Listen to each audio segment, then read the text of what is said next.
Most people think bankruptcies are impossible to remove from credit reports, but they're not. If you know how to use factual disputes and the right consumer laws, you can legally challenge and delete bankruptcies from a credit report without breaking any rules. Bankruptcies are public records. Specifically, they're legal filings made in federal bankruptcy court. They don't originate with creditors and they aren't reported like collections or charge-offs. They're pulled from public court records and then reported by third-party data vendors like Pacer to the credit bureaus.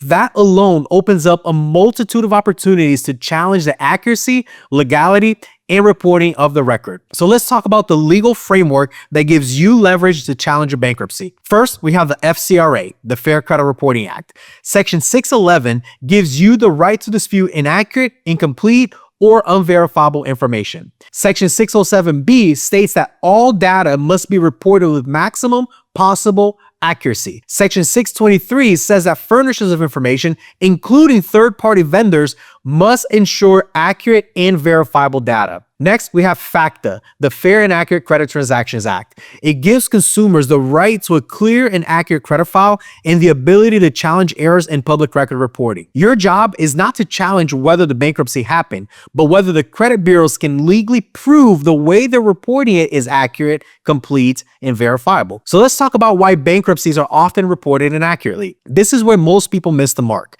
Here are some of the most common violations and inaccuracies when it comes to how bankruptcies are reported. First, no source listed. Credit bureaus don't get bankruptcy data directly from the courts.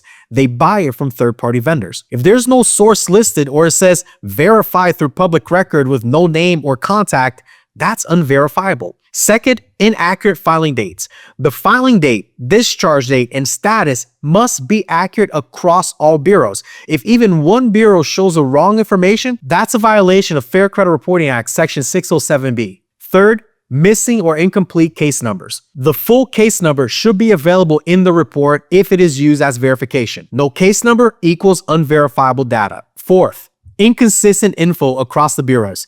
If Experian reports a different filing or discharge date than TransUnion and Equifax, it's not consistent or accurate. That gives you grounds to challenge all of them. Fifth, incomplete status reporting. Some bankruptcies are shown as dismissed, but are still listed as active or discharged, but without the discharge date. This is incomplete reporting and violates Fair Credit Reporting Act standards. Now, here's a step-by-step dispute strategy for bankruptcies. Step 1, pull all 3 reports and compare. Identify discrepancies in reporting between the bureaus. Look for mismatches in dates, missing information, status issues, or incomplete fields. Step 2, file a factual dispute with the bureaus. Draft a custom dispute letter for each bureau highlighting specific factual errors.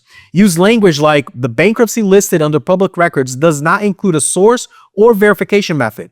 Under FCRA Section 607B, all data must be verifiable and accurately sourced. You can also say the discharge date reported on this record is inconsistent with other bureau reports. This violates FCRA requirements for maximum possible accuracy. Another dispute reason could be no case number is listed. Please verify the source of this data or remove it from my credit report immediately. Step 3, mail all disputes. Include proof of discrepancies if available. Send to each bureau individually, clearly referencing the public record line item. And fourth, monitor responses closely. Bureaus have 30 days to respond under FCRA Section 611.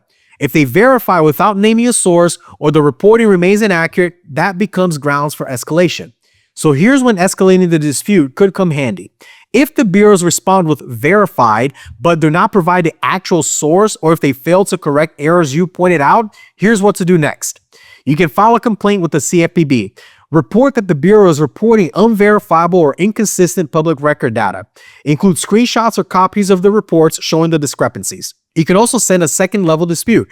Reference your original dispute and include stronger legal citations like Fair Credit Reporting Act Section 611 and 623. Clearly demand that they provide the source or delete the inaccurate data.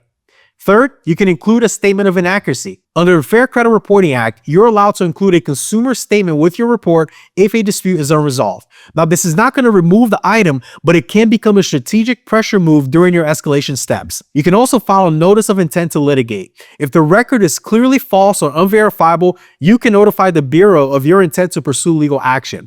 This often results in deletion rather than them wanting to deal with legal liability. Now, here's what not to do. Let's be clear. Don't challenge your bankruptcy as not mine unless it actually isn't yours. This isn't about lying or trying to game the system. This strategy is about holding the credit bureaus accountable to the law. If they can't verify the data properly, or if the way they report it is flawed, they have to delete it. That's your leverage. Here are some key takeaways.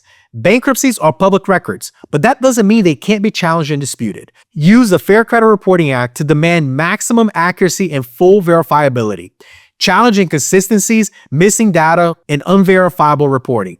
Dispute with specifics, escalate with documentation, and use the law as your framework. Now, if you want to learn how to remove negative items the right way using the law, not just templates or guesswork, this is exactly what we teach inside the CRO Bootcamp. You'll also learn how to enroll 100 clients in 100 days guaranteed, automate your business, and get real results with high-level dispute strategies like this one. Simply click the link below or around this video to learn more, and I'll see you on the next one.